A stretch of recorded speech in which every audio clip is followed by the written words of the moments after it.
Hey friends and family, hey loved ones, hey fools. How you doing today?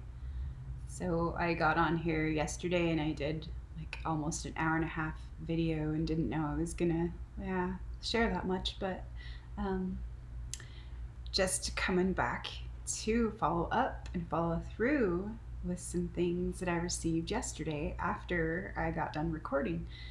And I've been working on and working through and playing with and playing through some of these things and archetypal themes and looking at where I've been cock blocking me. And I realized that, yeah, it was a couple weeks ago, and I feel like it was a medicine card that I had drawn. Um, Maybe it was bat, maybe connected to the generations. Um,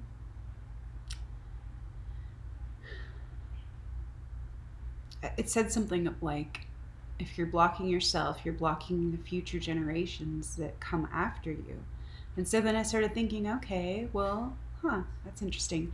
So where might I be blocking myself? And then I started to see certain things because I asked a question, like, okay, well, I'm willing to look into this. Where am I blocking myself?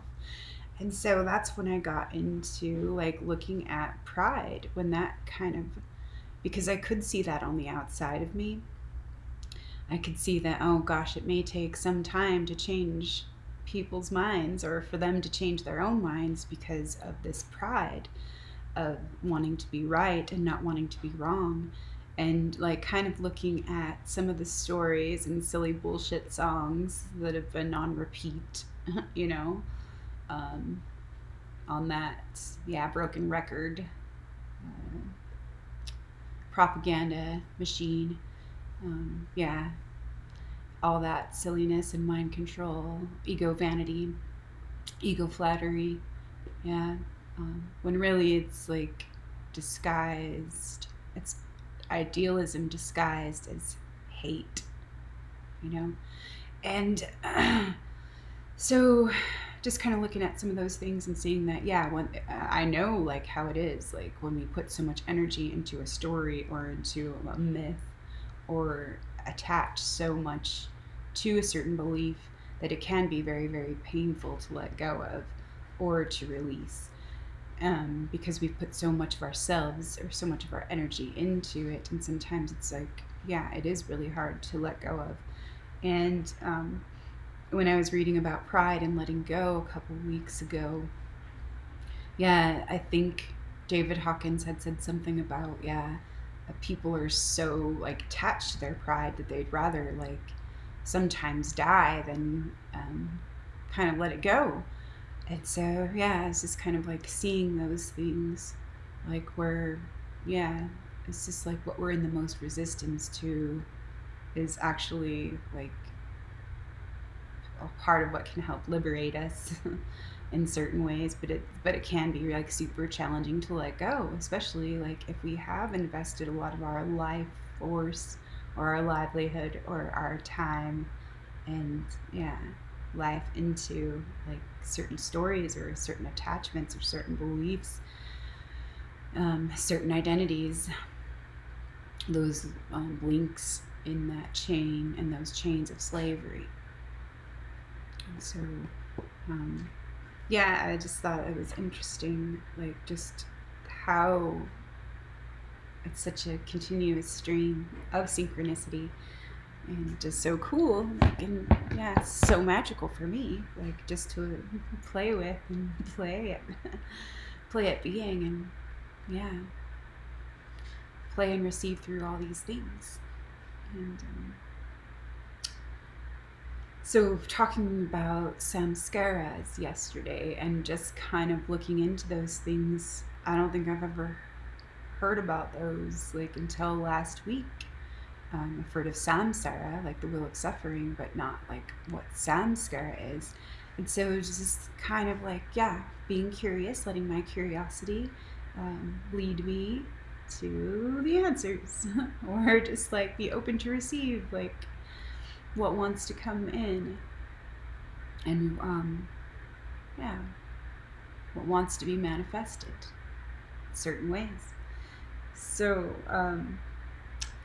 talking with my son-in-law on Saturday, because he had asked me, like, have you ever heard of what a samskara is? And I was like, oh my gosh, I just read about that a couple days ago. And so we were talking, and yeah, he was telling me about this book he was reading, and it's called The Untethered Soul.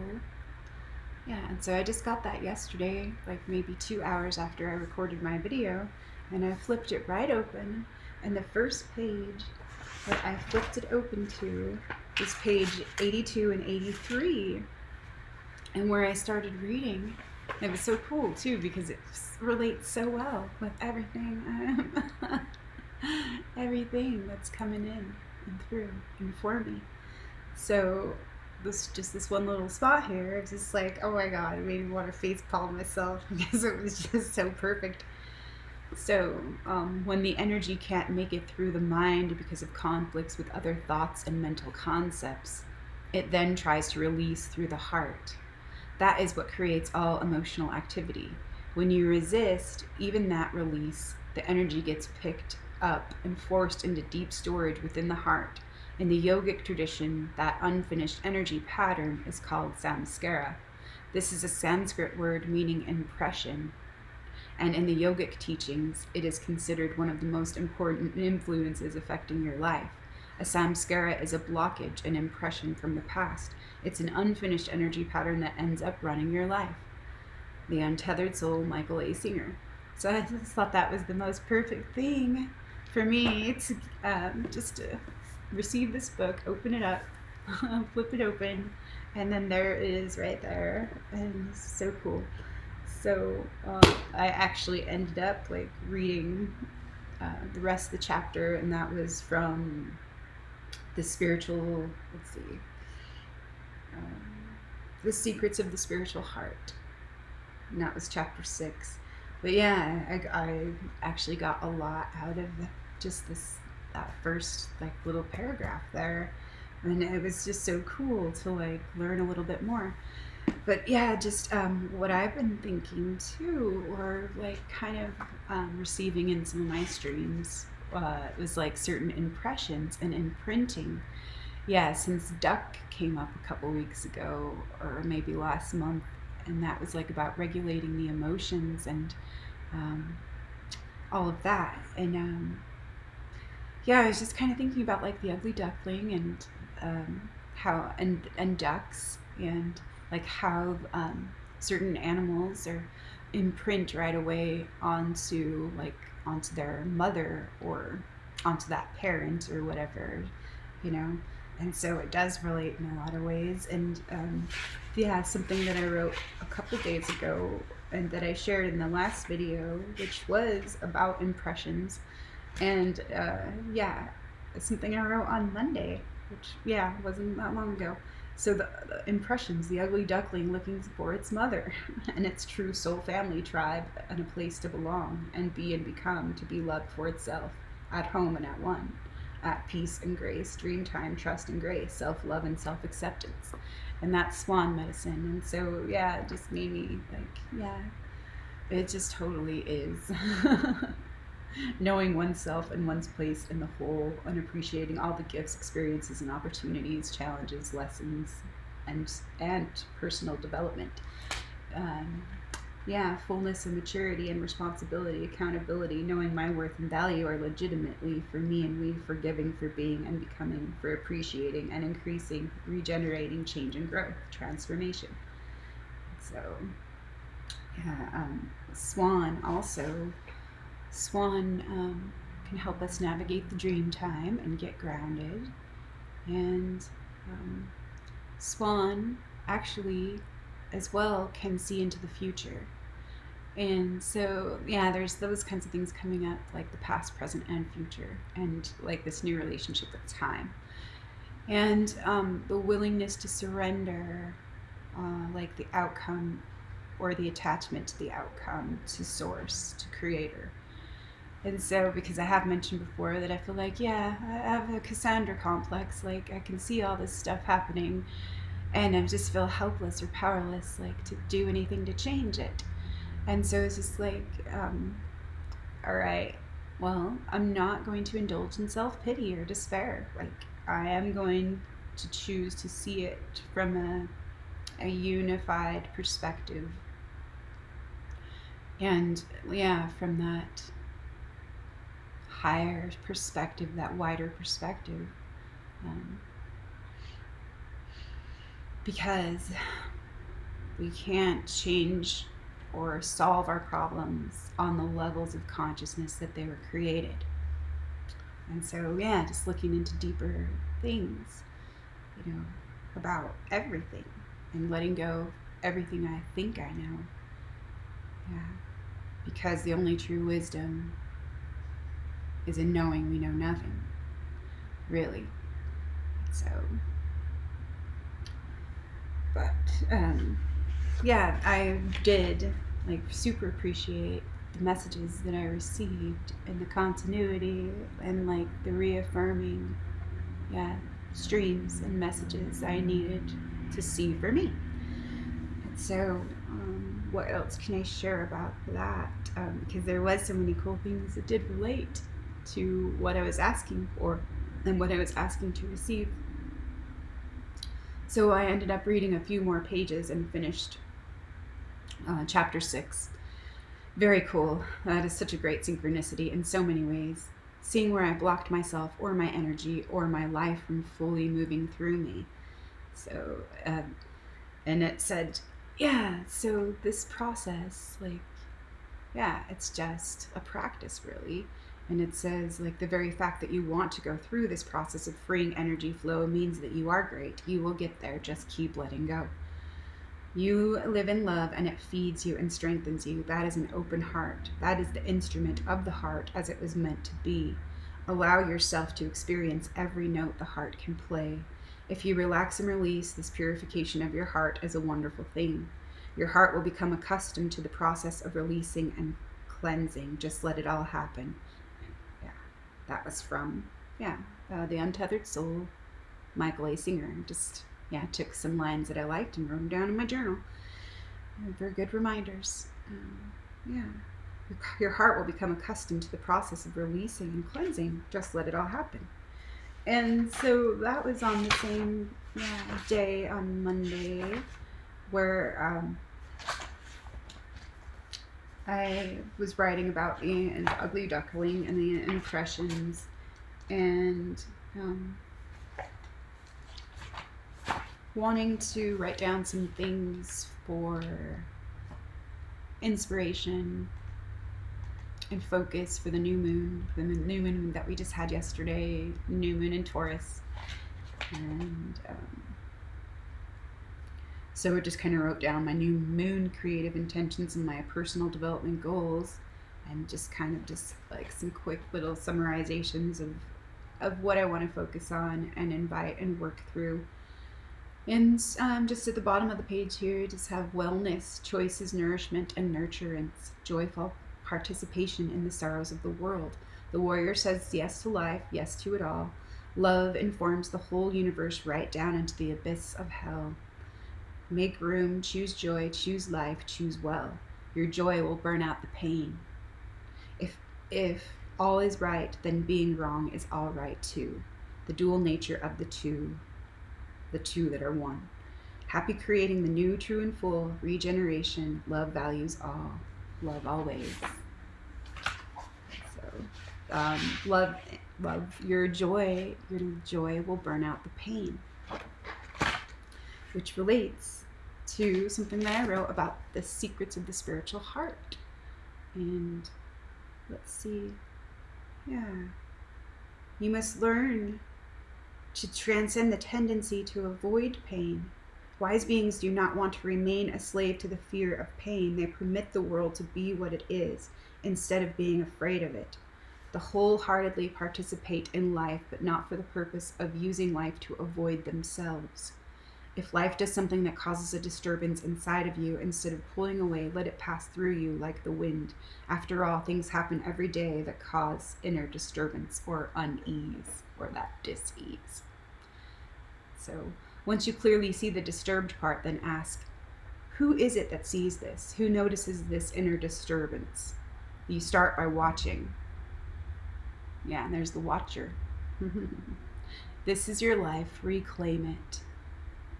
For growth and transformation, relax, relax and release. Relax your heart. Stay open and receptive, present, and engaged. So the open heart. Yeah. And watching and observing and listening. So to attain true inner freedom, you must be able to objectively watch your problems instead of being lost in them. No solution can possibly exist while you're lost in the energy of a problem. Worldly doesn't mean that you have money or stature. Worldly means that you think the solution to your inner problem is in the world outside. You think that if you change things outside that you'll be okay. But nobody has ever truly become okay by changing things outside. There's always the next problem. The only real solution is to take the seat of witness consciousness and completely change your frame of reference. Yeah. So I thought that was interesting too. So it was just kind of awesome where that the first little bit that I got of it was like chapter 6, and then I kind of just flipped open some random pages and then just like kept receiving like all these things that related to what I spoke about yesterday, and it was just so fun and so cool and so magical. So super appreciate like all of these tools and all and my intuition and this play and that we get to play in, you know, and get to play with God and ourselves. We get to play with ourselves. So it's so funny. It's so cool. Yeah, if we're just willing to play, like seriously. There's no shortage of things to play with and to play in and to play at. So there's something to consider there. So just let it all go. Take in a deep breath of fuck that. Breathe in love and breathe out. Breathe out all the nonsense. Just open, relax your heart, forgive, laugh, and open and let go. Yeah. So really, that's what it's all about too. Just like lightening it up too. Sometimes we're so serious. It's like we need to kind of let ourselves go, you know, or get over ourselves, and just laugh at ourselves, and kind of make fun of ourselves sometimes, but like, yeah, in good humor, and to love ourselves really. So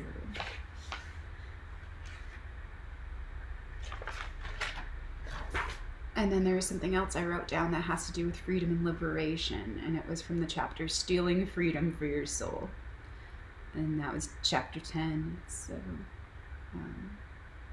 yeah, I don't know exactly like what it was. Maybe I'll flip it open and see what comes up, but this is what I wrote below. That was triumph and victory, freedom and responsibility, power and accountability, appreciation and true self-worth, self-esteem, curiosity and opportunity, magic, miracles, gifts and blessings, breakthroughs, transformation, change and growth, fullness, blooming and blossoming, opening, yielding, softening, allowing and acknowledging all this love for me and we, intimacy through this prosperity, abundance, currency, clarity, joy, creativity, receptivity, hospitality, gratitude, and generosity. So it does have a lot to do with all of those things. The waters of life and the fires of purification, rivers, oceans, seas, and streams of the wellspring, courage, love, and joy, and peace. Purifying the heart, mind, and body.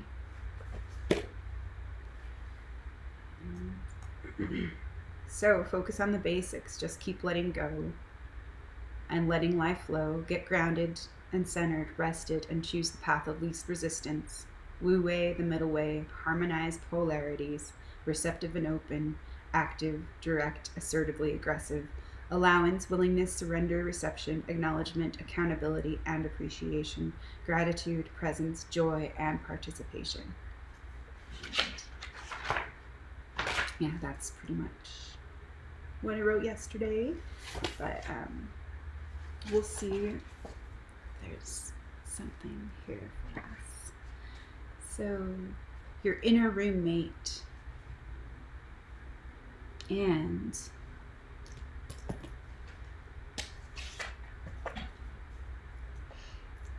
who are you? Who are you?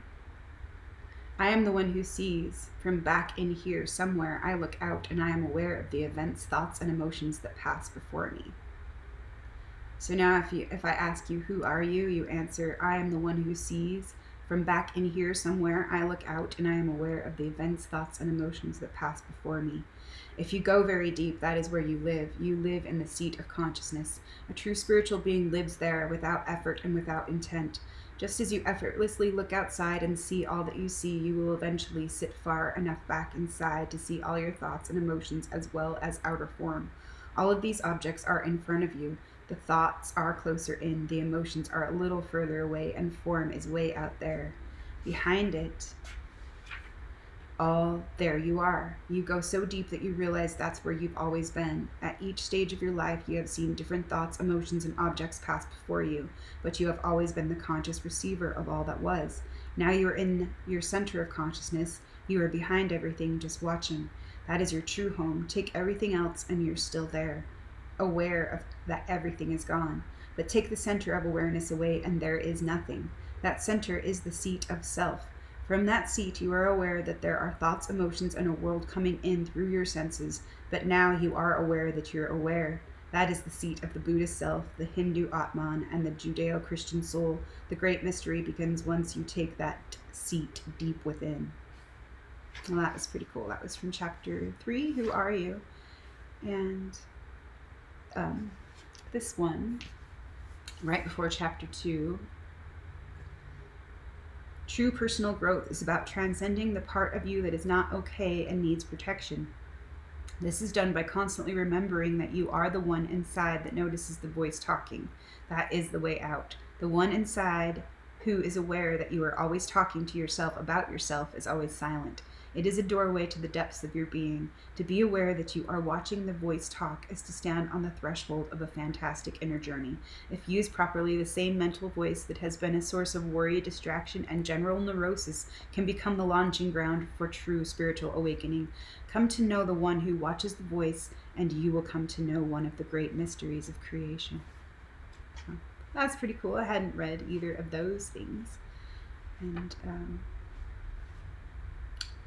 I have a bookmark here with the first chapter that I began with, The Secrets of the Spiritual Heart. So, life must now compete with this blocked event for your attention, and the impression does not just sit in there quietly. You will see that your tendency is to think about it constantly. This is all an attempt to find a way to process it through your mind. You needn't need to process the trees, but you need to process this. Because you resisted, it got stuck, and now you have a problem. You see the thoughts start up. Well, maybe it wasn't her. Of course it wasn't her. How could it have possibly been? Thought after thought goes on inside. It drives you crazy in there. All that inner noise is just your attempt to process the blocked energy and get it out of the way. Long term, the energy patterns that cannot make it through you are pushed out of the forefront of the mind and held until you are prepared to release them. These energy patterns, which hold tremendous detail about the events associated with them, are real.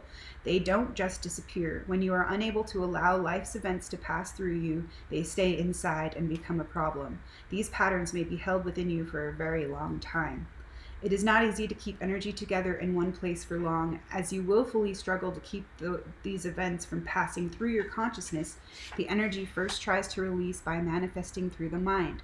This is why the mind becomes so active. When the energy can't make it through the mind because of conflicts with other thoughts and mental concepts, it then tries to release through the heart. That is what creates all the emotional activity. When you resist even that release, the energy gets packed up and forced into deep storage within the heart. In the yogic tradition, that unfinished energy pattern is called a samskara. This is a Sanskrit word meaning impression, and in the yogic teachings, it is considered one of the most important influences affecting your life. A samskara is a blockage, an impression from the past. It's an unfinished energy pattern that ends up running your life. In order to understand this, let's take an in-depth look at the physics behind these blocked energy patterns. Just like energy waves, the energy that comes into you must keep moving, but that doesn't mean it can't get blocked within you. There is a way that the energy can both keep moving and stay in one place, and that is to circle around itself. And that's what, like, the Ouroboros is coming out, chasing its own light, its own tails, its own thought forms. So we see this in the atoms and in planetary orbits. Everything is energy, and energy will just expand outward if it is not contained. For there to be manifest creation, energy must get in the dynamic of cycling around itself to create a stable unit. That's why energy manifesting as an atom forms the basic building block of this entire physical universe. Energy cycles around itself, and as we've discovered, atoms have enough harnessed energy to blow up the world when that energy is released. But unless forced otherwise, the energy will stay harnessed because of its equilibrium state. This process of cycling energy is exactly what happens with a samskara. A samskara is a cycle of stored past energy patterns in a state of relative equilibrium. It is your resistance to experiencing these patterns that causes the energy to keep cycling around itself. There is no other place for it to go. You won't let it. This is how most people process their issues. This packet of cycling energy is literally stored in your energetic heart center. All the samskaras you have collected over your life are stored there. To fully appreciate what this means, let's go back to, okay. Yeah, and there is like a little story. Yeah. So I'm not going to go into that. So no wonder the heart keeps opening and closing. The energy that's stored there is real, and it interacts with the flow of current thoughts and events. The dynamics of this interaction cause the vibrations that are stored as samskaras to get activated, sometimes years later. This is what happened, yeah, with this like little flashback. Yeah. The point is that past impressions do get stimulated, even old ones, and they affect your life. Sensory inputs from today's events dig through all the stuff you have stored through the years, and they restore the exact past patterns associated with the incoming events. When a samskara is stimulated, it opens like a flower and begins to release that stored energy. Suddenly, flashes of what you experienced when the original event took place rush into your consciousness. The thoughts, the feelings, sometimes even the smells and other sensory input. The samskara can store a complete snapshot of the event. It is way beyond any computer storage system created by human beings. It can archive everything you were feeling, everything you were thinking, and everything that was happening surrounding the event. All this information is stored into a tiny energy bubble within your heart. Years later, it gets stimulated, and instantly you are experiencing the feelings you felt in the past. You can actually feel the fears and the insecurity of a 5-year-old when you're 60. What is happening is that unfinished mental and emotional energy patterns are getting stored and reactivated. But it is just as important to realize that most of what you take in does not get blocked. It makes it right through you. Imagine how many things you see all day. They're not all stored like that. Of all these impressions, the only ones that get blocked are those that cause either problems or some extraordinary sense of enjoyment. Yes, you store positive impressions too. When a wonderful experience happens to you, it doesn't make it through because you cling to it. Clinging means I don't want this one to go away. He told me he loved me and I felt so loved and protected. I want to keep reliving that moment. Play it back for me over and over again. Clinging creates positive samskaras, and when these are stimulated, they release positive energy. Hence, two kinds of experiences can occur that block the heart. You are either trying to push energies away because they bother you, or you are trying to keep energies close because you like them. In both cases, you are not letting them pass, and you are wasting precious energy by blocking the flow through resisting and clinging. The alternative is to enjoy life instead of clinging to it or pushing it away. If you can live like that, each moment will change you. If you are willing to experience the gift of life instead of fighting with it, you will be moved to the depth of your being. When you reach this state, you will begin to see the secrets of the heart. The heart is the place through which energy flows to sustain you.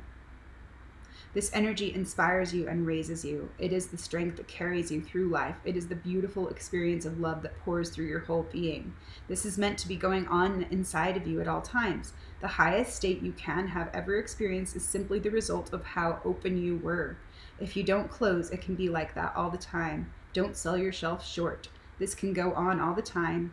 Unending inspiration, unending love, and unending openness. That is the natural state of a healthy heart. To achieve this state, simply allow the experiences of life to come in and pass through your being. If old energies come back up because you were unable to process them before, let go of them now. It's that easy. So you have a choice. Do you want to try to change the world so it doesn't disturb your samskaras? Or are you willing to go through this process of purification? Don't make decisions based on stimulated blockages. Learn to be centered enough to just watch this stuff come up. Once you sit deeply enough inside to stop fighting the stored energy patterns, they'll come up constantly and they'll pass right through you.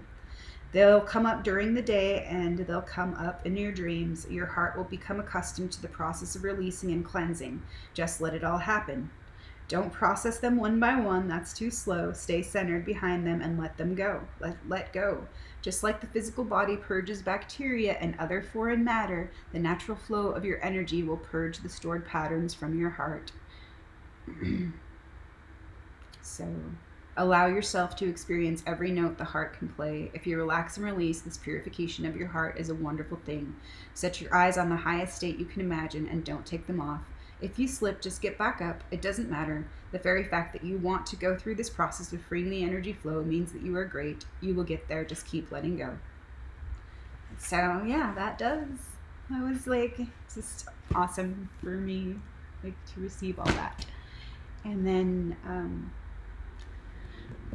I had a nudge to pick up this little book later on last night. It was The Creative Journal. And Lucia, sounds like an Italian name, Cappuccino or something, something similar. Sorry for butchering that. So, The Art of Finding Yourself. And I flipped it open to page 101. And this little exercise here is about the yin and yang, or yin and yang. Yin and yang, the polarities within. The words yin and yang are from the Chinese. Yin is the receptive and responsive. Yang is active and assertive. Traditionally, yin has been associated with the so-called feminine qualities and yang with the masculine qualities. Make 2 lists, heading 1 yin qualities and the other yang qualities. In each list, write down the words that express those qualities in yourself. Include both positive and negative aspects of these traits, ones you like and ones you don't like. Meditate upon your lists, then using 2 pages side by side, make 2 drawings. Let one drawing represent your yin qualities and the other drawing express your yang qualities, your receptive and your active sides. Afterwards, study the drawings over and write down your thoughts and feelings about them. Now, make 1 drawing that integrates both sets of qualities, the yin and the yang aspects of your personality. Then write down your observations about how it felt to do the drawing and how you perceived the completed design. Because we all have both sets of characteristics within us, this is an important tool for balancing. It can pinpoint conflicts or one-sidedness and can help harmonize these aspects toward reaching psychic wholeness and unity as seen in the yin-yang symbol. And then there is another exercise, and this chapter is how you are with yourself. So, me and my shadow, part 1. What does the bright side look like? And what are the qualities I like in myself? What qualities do I admire in others and wish that I had? And then ask yourself, what does the shadow side look like? Which, I mean, just because it's in the shadow and just because it's a shadow doesn't mean it's all dark, because we hide a lot of our own gold in there and our potential. And our strengths as well. So what does the shadow side look like? What are the human traits that I fear, dislike, and criticize in myself and in others? Well, I think that's a good exercise to look at what we like and what we don't like. And to kind of look into those things a little bit more. Obviously, like, some of it makes total sense, but some of it, like, could have been inherited or implanted, like, beliefs or aversions to things, so that repel us, from different things. So it is interesting to look into anyways and ask questions. So and this says the uses for this. Here is a tool for exploring your so-called positive and negative sides, the good and the bad and the beautiful ugly polarities that live side by side as partners inside each one of us. This exercise is designed to help you see yourself as you really are and hopefully lead the way toward self-acceptance and acceptance of others as they are, not as you would like them to be. And so I thought that was like really perfect as well. So I'm gonna take this week and do those little exercises because yeah, it just goes along with my continuity, with my growth and transformation cycles that I'm experiencing through my life. Yeah, so grateful and appreciative of all the tools and all the gifts and all the blessings and all of the love that's always being offered and given. And so that's why I've appreciated working with and practicing appreciation and acknowledgement. Because, like, if there is some part of me that didn't feel allowed and allowed to be, or fully allowed to be, and I feel like the perfect remedy for me is like to acknowledge it for myself and to appreciate it for myself and to appreciate what's being offered and what's being given and appreciate the opportunity to reclaim like what's being asked of me. So there's a couple other things to talk about. So developing my own builder skills, my artistic skills, my techie skills, my social skills, my energy skills, the basic skills, master the basics, practice and play. That's really what is self-mastery is all about. It's just mastering the basics. So yeah, I'm just gonna practice and play with that. And yeah, remembering to laugh and remembering to relax. Yeah, not take ourselves so seriously. So, yeah, just being silly. I feel like, yeah, a part of me, there's this clownish side of me that really wants to ham it up. And yeah, just be super, super silly and ridicule some of the ridiculousness out there on the outer stage. So, I'm gonna ask for like some help with that and just like spontaneity with that because it is just so ridiculous. Yeah. Some of it is. So, yeah, some of the things, they're. I've noticed that like with all these cleansing and this clearing that I've done this last year, a lot of things that would have really triggered me last year, they don't have as much of a charge anymore. Um, not because I'm not caring, but because like I feel like I've released some of those blockages and some of those um, wounds of the pain body or those samskaras, those impressions that aren't getting reactivated because there's nothing to activate there anymore. So yeah, I feel like there is like definitely there's been some great healing in so many areas that relate to the whole. So grateful for that and appreciate that and appreciate like that opportunity, all of this trickery and things that helped me to see where I was tricking and fooling myself or where I couldn't see past my own mind or ego tricks. Yeah. So yeah. Everyone gets to experience that for themselves. So I just wrote down a couple of quotes today because I was looking at like some things and like certain things that still like they don't like super trigger me or bother me, but it is kind of like, man, I really wish like real eyes would realize the real lies, you know, because it is damaging. Like, but yeah, it is damaging to life and to the sacredness of life.